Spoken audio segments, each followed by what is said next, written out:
আজকে বাসায় শাকসবজি একদমই না। আমাদের মেয়েদের ঘুম থেকে উঠে সবচেয়ে একটা চিন্তা হচ্ছে কি রান্না করব। এটা ভাবতে ভাবতে ব্রাশ করে ঘর ঝাড়ু দিই, তাও মাথায় আসে না যে কি রান্না করব। এর মধ্যে আরেকটা চিন্তা, ছেলেমেয়েরা তো একদমই শাকসবজি খাবে না। এদিকে আমি মাছ মাংস খাবো না, তাই আজকে বায়না করছি হাজবেন্ডের সাথে বাহিরে গিয়ে আজকে খেয়ে আসি। কি আর খাবো, ওই দেখুন ঠাডা মারা রোদ, এই রোদে বুঝি ঘর থেকে বের হওয়া যায়? তাই ছাদ থেকে যা শাকসবজি পেয়েছিলাম তা দিয়ে আজকে রান্না করব। হ্যালো গাইস, আসসালামু আলাইকুম। সবাই কেমন আছেন? আশা করি সবাই ভালো আছেন। এই কোথা থেকে দেখতেছেন অবশ্যই তো আমার কমেন্টে জানিয়ে দিবেন। আজকে ব্লগটা আমি সকাল থেকে শুরু করছি। যাই হোক, সকালবেলা আমি ঘুম থেকে উঠে কোনো রকম ভাবে নাস্তাটা করে নিয়েছি। তারপরে আমি দেখতেছিলাম যে আজকে কি রান্না করা যায়। ফ্রিজে কিন্তু মাছ মাংস সবই আছে, কিন্তু কয়েকদিন ধরে মাছ মাংস খাওয়া হচ্ছে, আমার কিন্তু একদমই ভালো লাগে না মাছ মাংস। তবে মাছের ভর্তা হলে কিন্তু আমার অনেক ভালো লাগে। কিন্তু ওই যে বাসায় যে ছেলে মেয়েরা আছে তারা তো একদমই মাছের ভর্তা ঝাল ঝাল খেতে পারবে না, আর যদিও খায় তেমন তো পেট ভরে ভাত খেতে পারবে না। তাই ভাবতেছি তাদেরকে আমি মাছ ভুনা করে দিব, আর সেখান থেকে না হয় আমি একটা টুকরো নিয়ে তারপর ভর্তা করে নিব আমার জন্য। আর যে ভাবনা সেই কাজ, ওই তো মাছগুলো বের করে তারপরে ভাজি করে সুন্দর করে লাল লাল করে কড়া করে ভাজতে হবে, আবার ভাজি করে তারপর তাদের জন্য ভুনাটা করে নিলাম। এদিকে আমার জন্য সুন্দর করে ডলে ডলে ডলে ডলে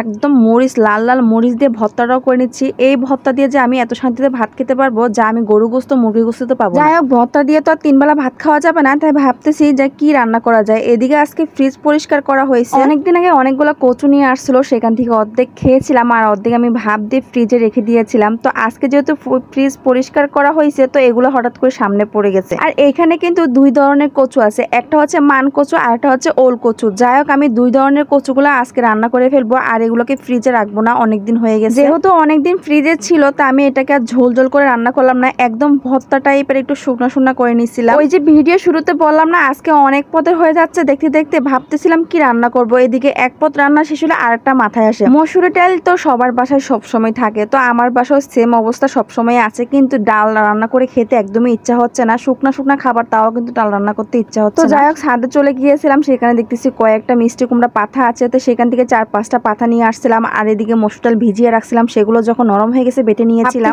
আজকে শাক দিয়ে একটা বড়া বানাবো, যেহেতু ছেলেমেয়েরা শাক খেতে পছন্দ করে না, তো আজকে দেখি এইভাবে বানিয়ে দিলে খাই কিনা। সুন্দর করে ডালগুলো যখন মিহি করে বেটে নিয়েছি, সেখানে আমি মরিচ, তারপরে পেঁয়াজ, আদা রসুন বাটা, জিরা বাটা আর গুঁড়া মরিচ সামান্য সামান্য দিয়ে দিয়েছিলাম। তো এই পিঠ ও পিঠ দুনো পিঠে সুন্দর করে ডাল বাটা গুলো লাগিয়ে তারপর তেলের মধ্যে ছেড়ে মুসমুস করে ভাজিয়ে নিলে হয়ে যাবে। এত সুন্দর করে ভেজে নিয়েছি লাল লাল করে, দেখে তো মনে হচ্ছে যে এখনই খেয়ে ফেলি। আমি যখন ভিডিও এডিট করতেছিলাম মনে হচ্ছে যে আবার খেয়ে ফেলি। আর তাছাড়া এটা কিন্তু আমি প্রথম বানিয়েছি, আর আমার বাসায় কিন্তু সবাই অনেক খুশি হয়েছে। বিশেষ করে কিন্তু আমার বড় ছেলে কিন্তু অনেক মজা করে এটা খাইছে। তো বুঝতে পারি নাই যে আমি পাথা দিয়ে আজকে বড়া বানাইছি, তাই সে তো অনেক মজা মজা করে খাইছে। আম্মু ওটা কি দিয়ে বানাইছো? আমি বলছি এটা আগে যখন আমি বলেছি আব্বু এখানে কালার ফুড দিয়েছি আর ডাল বাটা দিয়েছি, তখন সে বললো যে আচ্ছা ঠিক আছে আমাকে একটা দাও। সে খেয়ে তো অনেক মজা পাইছে। এদিকে আমার ছোট ছেলে বলতেছে আম্মু আমাকেও একটা দাও আর সাথে মাছ দাও। তাকে আমি ভাত ছাড়া মাছ আর একটা বড়া দিয়েছি। আর এদিকে আমার হাজবেন্ড এত মজা করে ভর্তা দিয়ে আর বড়া দিয়ে যে খাচ্ছে। যাই হোক, আলহামদুলিল্লাহ আজকে অনেক মজা করে খাবারগুলো খেয়েছি। যেহেতু বাসায় কিন্তু বাজারঘাট ছিল না,